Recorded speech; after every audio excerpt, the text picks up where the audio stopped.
I want to thank you all for your indulgence and your time. And before I get into the substance of the bill, I want to share with Mr. Chairman and Superintendent Cook how grateful I am to the incredibly professional staff that has been working with us on this bill. They have been very thoughtful and sincere in their efforts to find some common ground and to work towards our mutual goal of safe and well-staffed schools. And so I just want to make sure that, very often our staff doesn't get the shout-outs they need, and I want to make sure that they get that.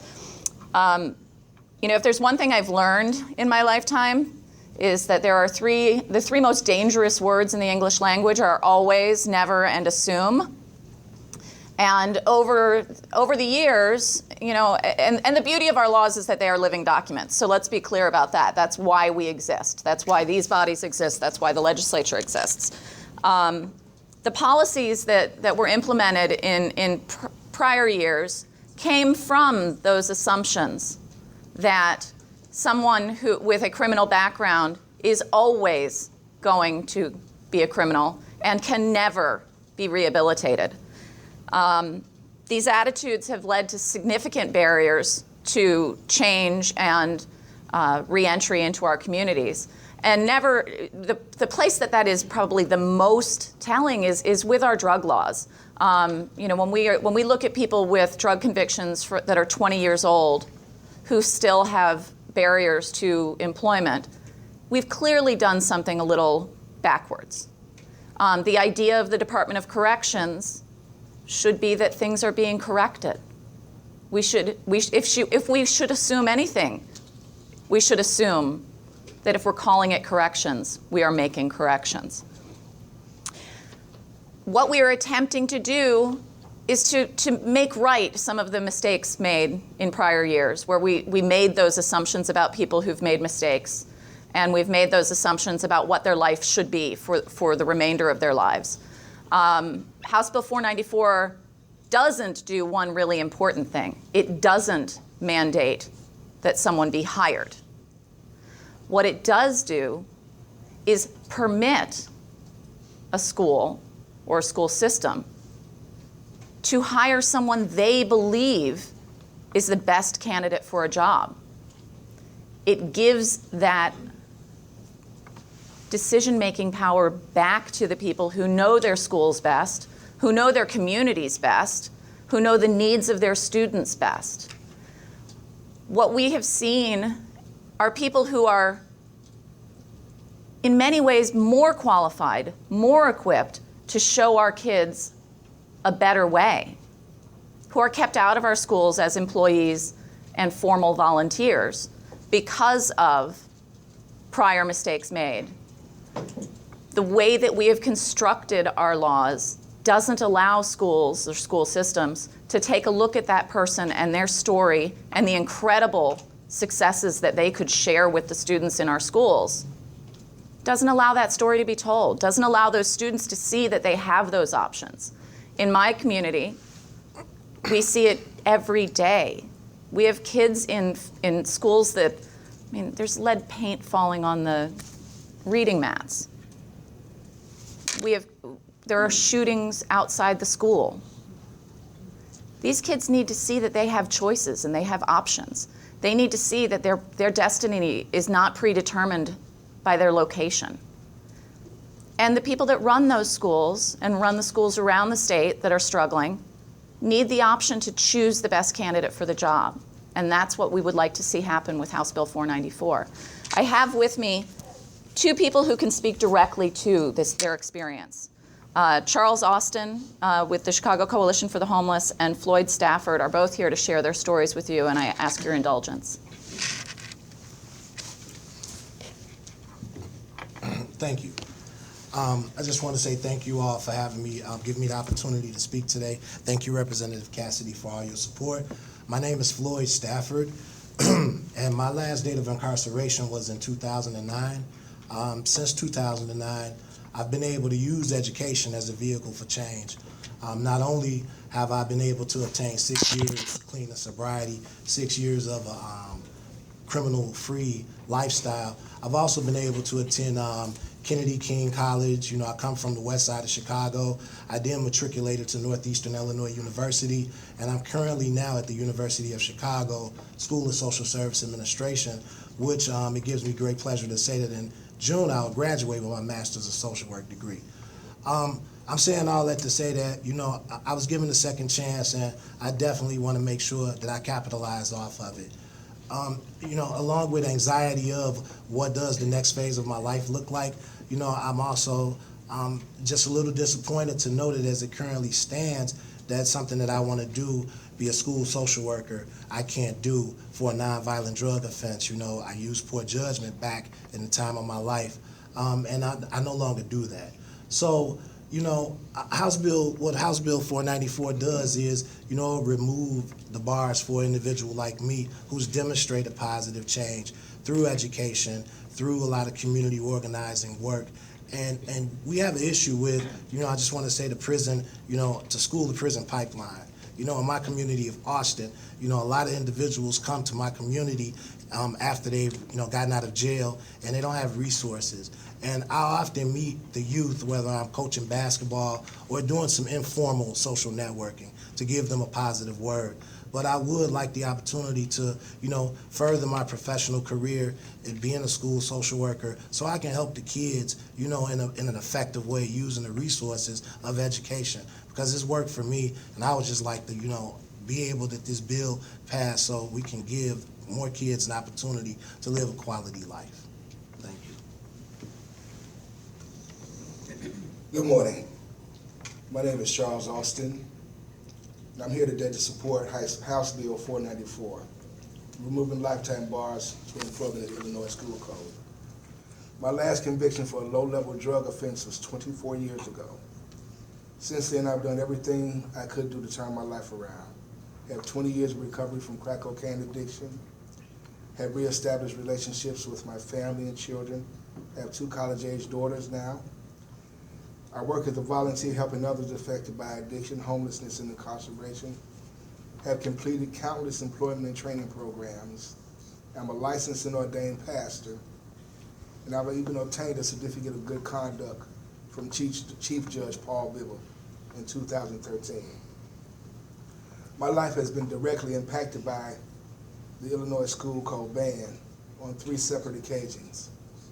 In 2010, while working for Labor Ready Temp Agency at Preferred Meals, a CPS contractor, as a substitute delivery driver and warehouse worker, I was asked to apply for a full-time regular position, only to be told that I could not be hired for that position because of the 23-year-old conviction.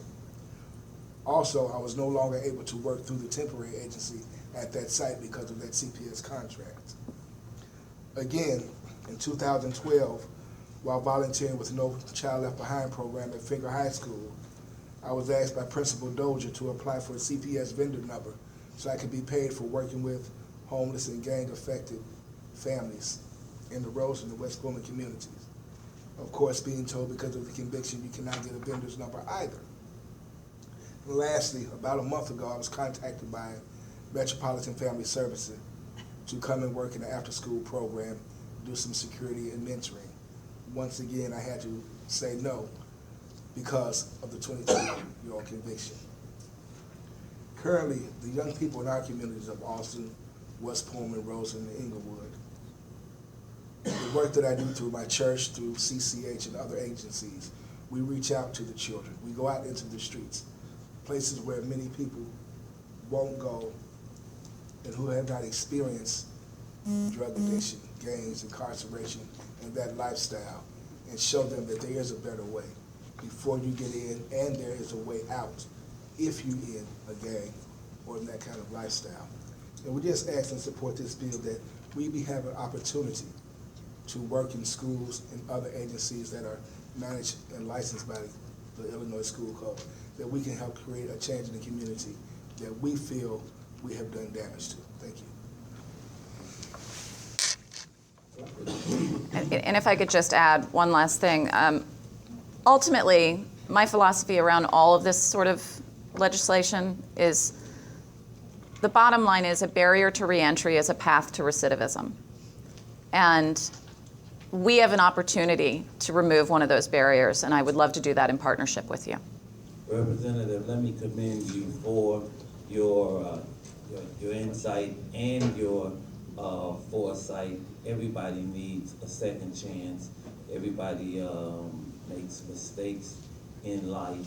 Let me ask you a question. What barriers, other than minor drug offenses, are you seeking in this bill to have removed? So what we are attempting to do is lowering the lifetime bar for narcotics offenses to 5 years, lowering the 7-year bar on any felony to 2 years, removing prostitution and public indecency, which is narrowly defined to not include anything that involves children or schools, from the disqualifying sex offenses, and removing cannabis offenses from the disqualifying narcotics offenses. Now, when you say public indecency, do you have any because you want that removed from the list altogether, Yeah. Well, some of the offenses that we've seen come through are children or schools or students, and so consenting adults engaging in activities in certain public parks in the evening, I think which don't involve discussions with children or schools or students, and so I think we've had some discussions about perhaps those really aren't something that we need to be creating a barrier for. I think our proposals, and we're in discussions with, as Representative Cassidy said, the folks behind this bill, is if there's a nexus to schools or to children, we would want to look at those charges, but in other cases, we maybe don't need to. Other examples of public indecency are, homeless people who have nowhere to change or to urinate. Frequently, they pick up public indecency charges. Again, keeping in mind that by removing something from the disqualifier, it does not remove the option of the hiring authority to look at that case and make a decision based on the merits of that case. We're not saying that anybody with a public indecency charge is automatically in. We are saying you have an opportunity to look and see, was this person homeless 20 years ago and charged with urinating in public versus something that really is inappropriate for someone working in a school. And that is the key, that option of seeing the merits of the case. All right, at this time, are there any questions from members of the committee about I know when I was on the local school board, we were given personnel decisions, and that had been, we were given. Yes, I wondered what role you foresee a local school board having. I know when I was on a local school board, we were given personnel decisions, and that had been, we were given it in the forms of a recommendation. We were not given details. Is there, to me, that's something the local school board should know. Has there been any talk with the school board association about how local boards would be affected? I think that that's not impacted by this. What this does, so if a local school board has created their decision-making process for personnel decisions and made the decision not to get the details and leave that to the administrators, that could be changed by that local school board. This is silent on each. Yeah. So if a local school board wanted to change their policies to ensure that all the information came instead of just the recommendations, that would be still within their purview as a local entity. Thank you. all right, Superintendent. All right, are there any other members of the board who would like to comment on the representative? And I'm sure that in speaking with our staff, you know this. All right, Superintendent. Representative, thank you for reminding me, thanks to the speakers. Where I agree, we do second chance issue is important. And I'm sure that in speaking with our staff, you know this. But I want to make sure for reminding board members particularly they're aware. We do, you're not removing, for example, the enumerated offenses in school. I assume that are there. We take action annually and about just under 70 certificates or licenses a year for offenses outlined in the school code. Right. All those individuals, of course, have been processed.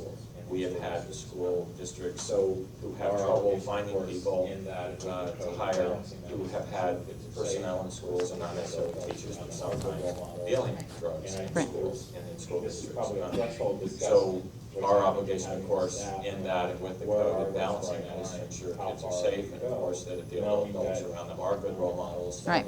And I think this is probably a threshold discussion, which I think you're having with staff around where are those bright lines of how far you go, knowing that some of our districts do have trouble with staff hold, that we're going to be more inclined to bring new folks in our Absolutely, obligation. I think we are getting It's very safe, close, it's a balance. and to be clear, But I'm very much you know, the fact that we supportive of the do effort, currently the see, thoughts, and I would you know, hope somebody that raise we've the reached some question of a agreement on security these guard in thresholds. a school. Absolutely, and I think we are getting very close. And to be clear, you know, the fact that we do currently see, you know, somebody raised the question of a security guard in a school that was selling drugs. That's someone who was not prohibited from applying. Right.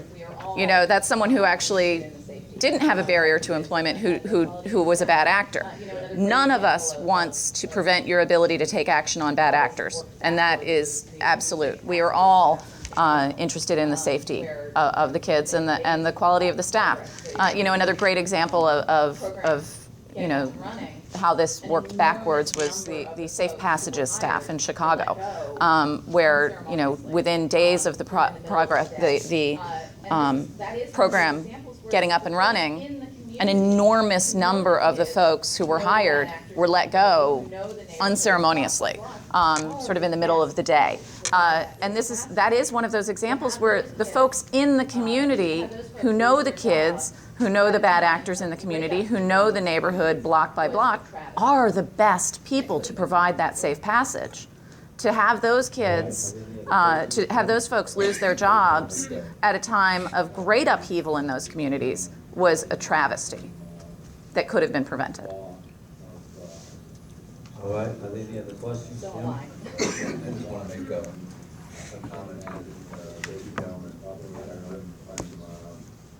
in awe in terms of the work that So am I. you've done, and I can't imagine the frustration that you probably had with our system.